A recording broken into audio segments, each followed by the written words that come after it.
For those who may be tuning in for the first time, I usually start the presentation at 5 after the top of the hour. So please just get comfortable, get settled in, and the presentation will start at 5:05.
Okay, so it is 5:05 for me, which means that it is time to get started on the presentation.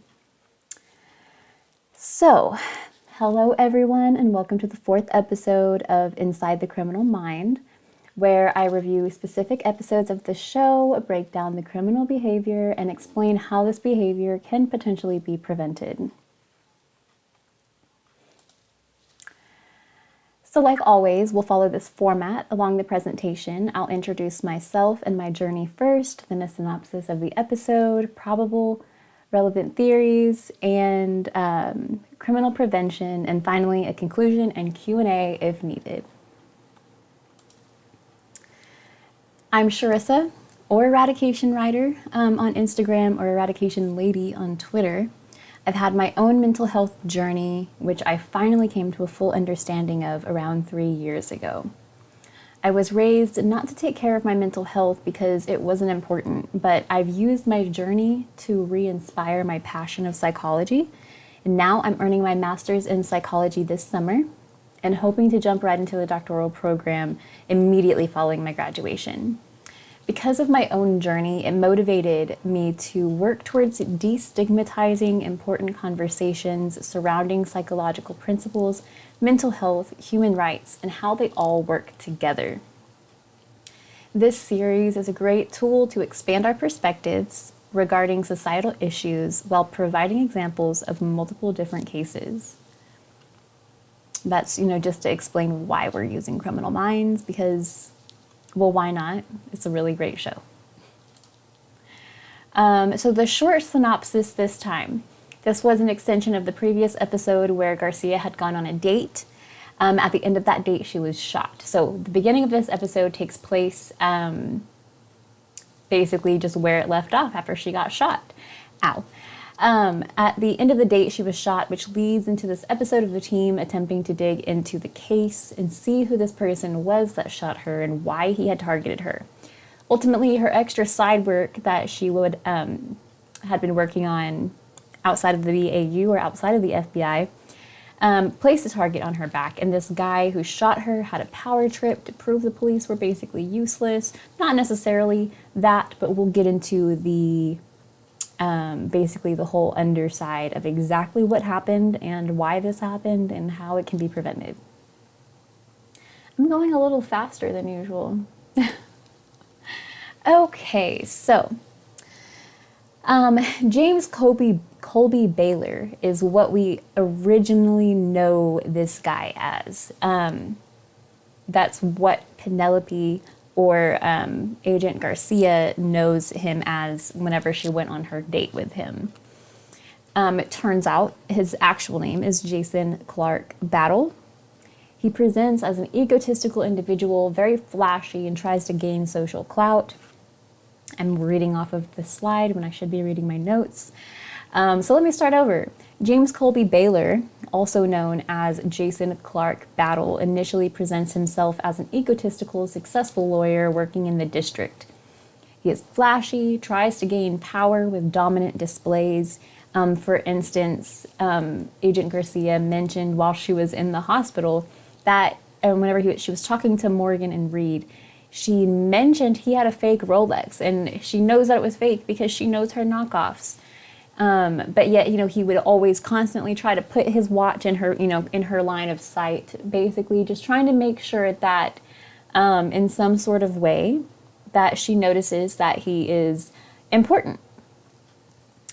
He was compared to the Angel of Death by Morgan and Reed in the model of hurting people in order to save them to feed his narcissistic complex. This is also referred to later on in the episode and in other scholarly articles as the hero complex. This is usually what happens. People will manipulate situations to make themselves seem like they are the guardian in this case, or that they are the savior, the hero in this case, the hero complex. His MO shows that he stages scenes to look like a robbery in order to cover his tracks, meaning he has a decent knowledge of what law enforcement and detectives are looking for in a murder case. At the beginning of the episode, he was also compared to Ed Kemper and Ted Bundy in the sense of being a sadist to gain trust and then hurt them. Obviously, we can tell, we already went through the whole idea that he has been compared to an angel of death, meaning that he will manipulate certain situations to make it point in his favor as the hero or the savior. When all in reality, he's actually the one who's doing the damage and then trying to cover it up and make it look like he's figuring things out. So another thing that I noticed in the episode was that he returned to the scene in broad daylight hours. Obviously he was dressed up fancy. He was in like a suit and he seemed very well put together. And he even had dialogue with Agent Garcia's neighbor, who enlightened him that she was still alive. Basically that he failed to do his job, but obviously the public doesn't know who this guy actually is. So really that just lit another motivator under him, saying that he should probably need to finish the job. So Since he was mentioned to be a classic narcissist with a hero homicide complex, that is the direct quote of what Agent Morgan said. Agent Morgan specifically was telling Agent Hotchner that he is a classic narcissist with a hero homicide complex. Now, hero homicide complex is not an actual psychological term that is used in the Diagnostic Statistical Manual of Mental Disorders. However, the hero complex is a discussion topic. So let's explore this whole idea of him being a classic narcissist.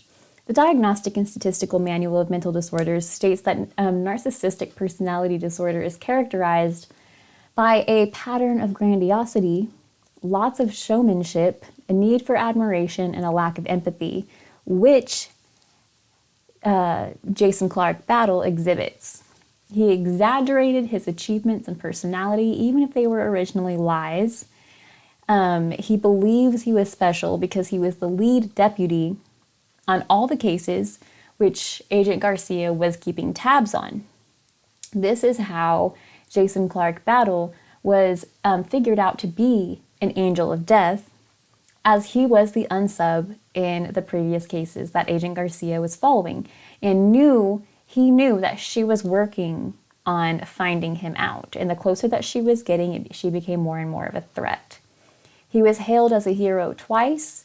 His sense of entitlement was clear by the way he handles interpersonal interactions on the date with Agent Garcia. You can tell that he was very dominant in his conversations with her and constantly tried to override things that she was saying. He would even ask questions in a sense that made her seem like her jaw was menial in a way.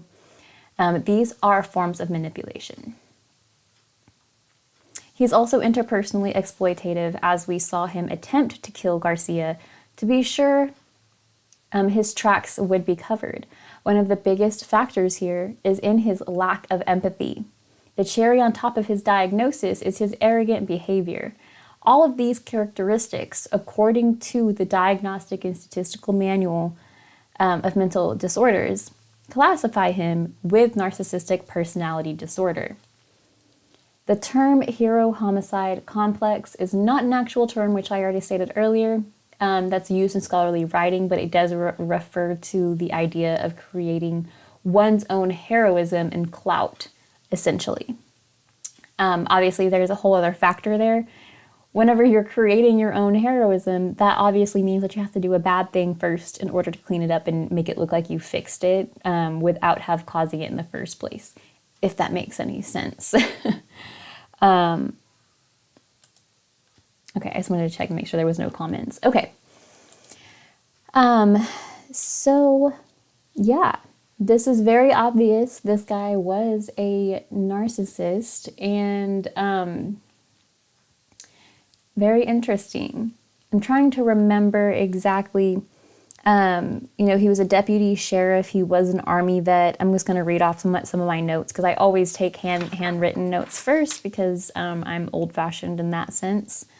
We all know he returned to the scene in daylight, which is something that's really crazy, but serial killers will do that, even though he's not necessarily a serial killer, or maybe he is.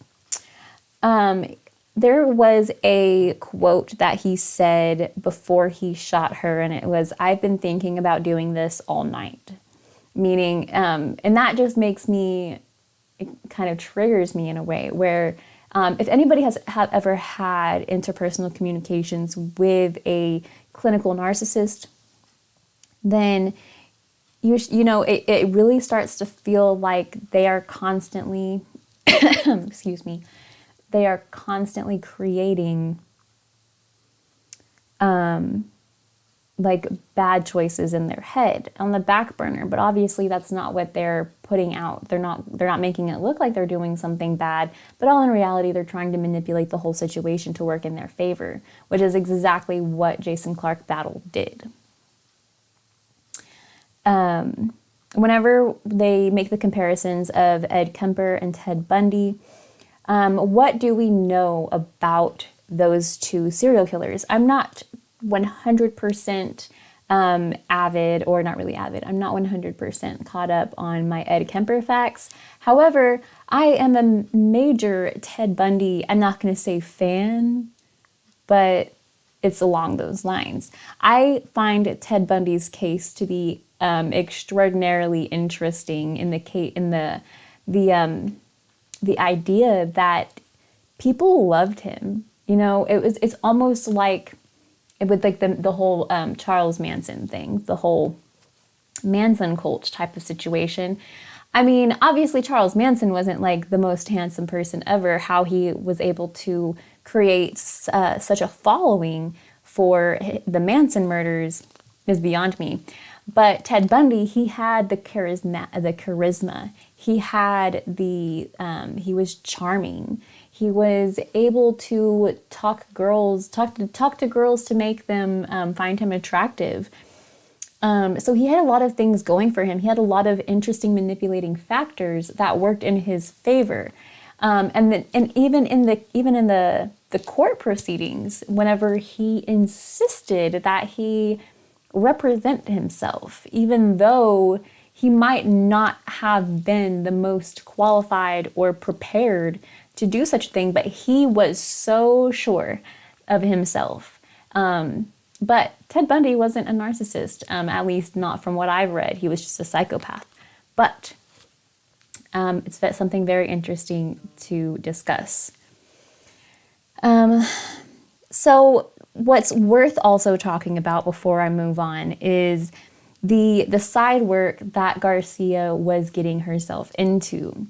Garcia was keeping tabs on the specific line of crimes that were happening. And I believe, if I remember correctly, I believe they were the murders.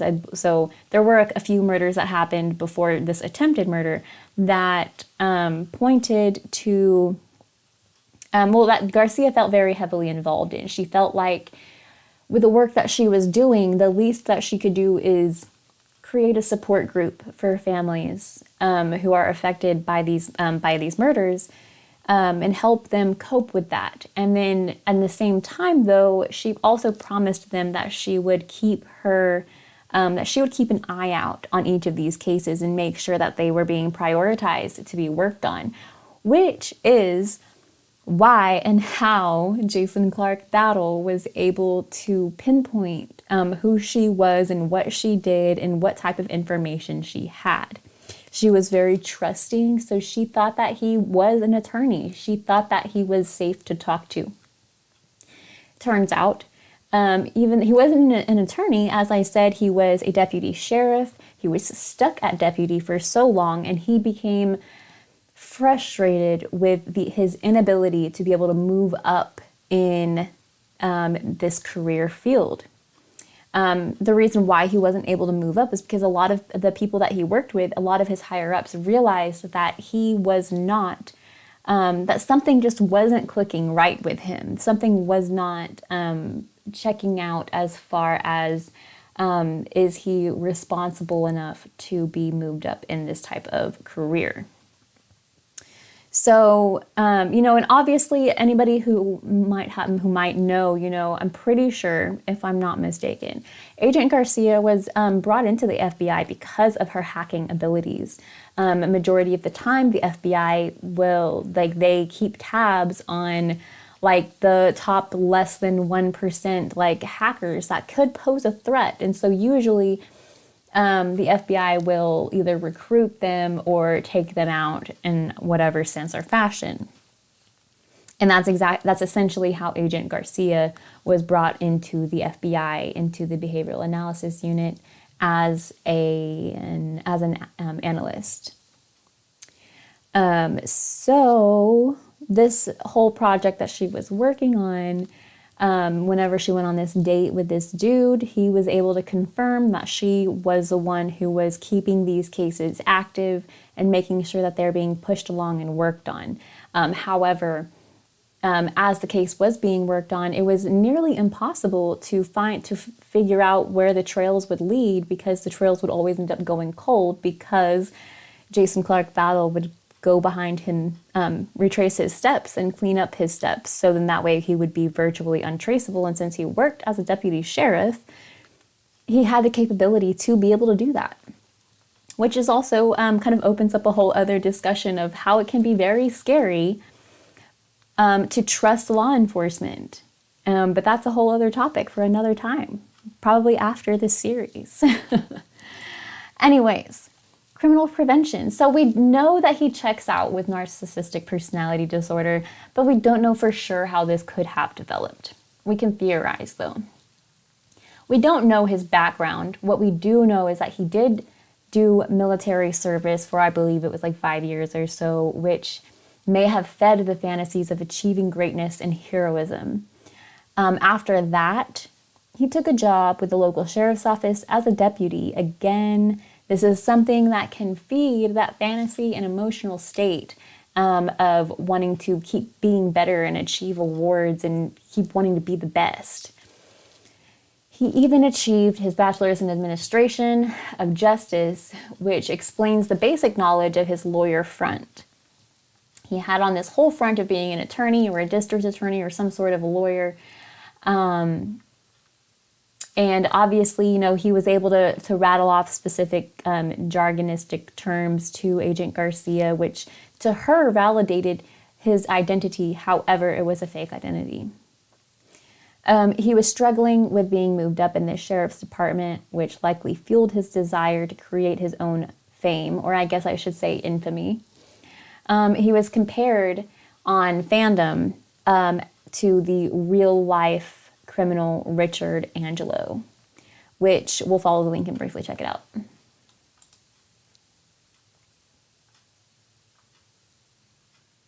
Yes, skip verification. Okay. Richard Angelo. I actually don't know who this person is. Apparently he said, I wanted to create a situation where I could cause the patient to have some respiratory distress or some problem, and through my intervention or suggested intervention or whatever, come out looking like I knew what I was doing. I had no confidence in myself. I felt very inadequate.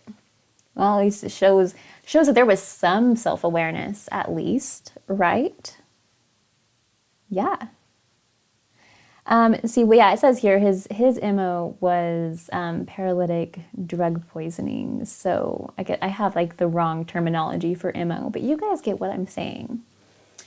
How did they mention it? So here it says Angelo poisoned all of his victims by injecting a lethal combination of the paralytic drugs Pavulon and Anectine into their IV tubes. When they went into critical condition, Angelo would come to the scene and rescue them, according to Gerolamo Kusic. I just realized y'all don't see that. My bad, you guys. Okay. Angelo told him he was going to make him feel better, though it is most likely true, and however you say his name, his case, it is unknown if Angelo said that statement or something similar to his other victims. And then it shows other victims, John Stanley Fisher, who was 75, Milton Pulteney, who was 74, Joseph Francis O'Neill, 79, Frederick Lagois, 60, Anthony Green, 57, unnamed victim, and there's also at least 25 unnamed victims, all poisoned, but were rescued in time. He was suspected of killing a final total of 25 victims. Yep. But yeah, and then here on Criminal Minds, we see the Penelope one. It says, while not directly mentioned or referenced in this episode, Angelo appears to be an inspiration for the episode's unsub. Jason Clark Battle, both were narcissistic serial killers with jobs in public service. A sheriff's deputy in Battle's case, a firefighter, and later a medical technician and nurse in Angelo's. He suffered from hero syndrome, were the first responders on the scenes where their victims were dying, waited until their victims were near death before trying to resuscitate them, and were stopped when a surviving victim gave a description of them to the authorities. So I think that makes a little bit more sense in that perspective. Sorry, you guys, I'm trying to get to my stuff. Okay. So in conclusion, narcissism can be a dangerous trait. Honestly, it's scary to understand the depth of narcissistic personality disorder because you can see so many of those behaviors in today's society. Like I said before, if anybody has any interpersonal communication experience with someone who has been clinically diagnosed as narcissistic or with narcissistic personality disorder, then you might be very well aware of how that looks and how it feels to even be around that. And I mean, and I'm not at all demonizing this sort of this personality disorder, because it is very real, and we don't chastise or make light of mental disorders, but it's very stressful in certain cases, especially if this person is untreated and unhelped, because there is a lot of room to destroy people's lives using those types of behaviors. This was a tricky case, but this can also take into account political roles in law enforcement. And just like last week, whenever I mentioned how politics can play a very big role in how certain things are done,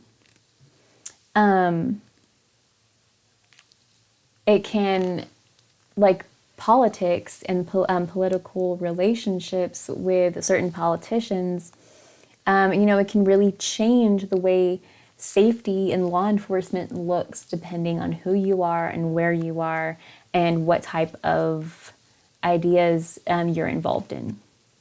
The argument still stands that, especially when it comes to law enforcement, there should probably be better personality testing when recruiting deputies or police officers. So, very interestingly enough, my current class, which I'm sure I've mentioned this even in the last class, in the last presentation, this current class that I'm taking right now is psychological testing and assessment. And, you learn about all kinds of different psychological assessments that kind of help point out problem behavior or problem disorders that can possibly impact or influence how someone performs in their specific job. And I think what's warranted, or what definitely calls for this type of discussion, especially in the light of recent news, there should be a type of psychological assessment that can point out racist stereotypes, not stereotypes, but like racist behaviors. Not even just racist, sexist, ageist. There's so many different things that can eschew from the proper responsibilities within law enforcement. And like I said, especially in light of recent events, it's more than just a racial discussion, but race definitely does play a part in these types of situations. So I think that it is very important for every county sheriff's office and highway patrol, police officers. There should be so much more testing done that can signal problematic behavior. Otherwise, there's just going to be more and more disasters happening and people not receiving adequate care and help when necessary.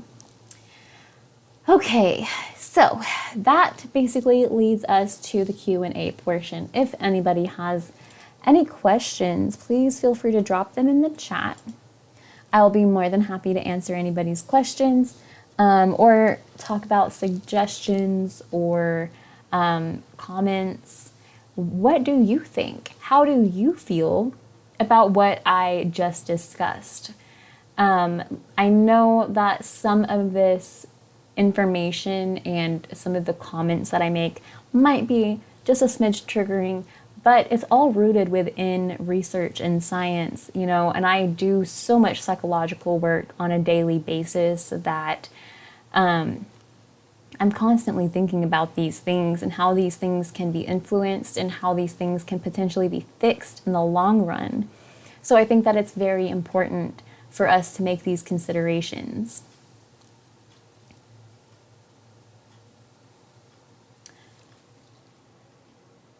So, with that being said, once again, please just go ahead and drop into the chat if you have any questions, comments, suggestions. I'll be more than happy to account or to make accommodations, or not really make accommodations, but to take requests. We're kind of getting, well, we still have a ways before I finish this series, but if anybody also has any suggestions on what I should talk about next or what kind of series I should do next, please drop that in the comments, because I'll be more than happy to start working on those plans. And yeah, if that's all that everybody has, then I will respect everybody's time. And I hope that everybody has an amazing Thursday and rest of the week. And I hope that everyone has a restful and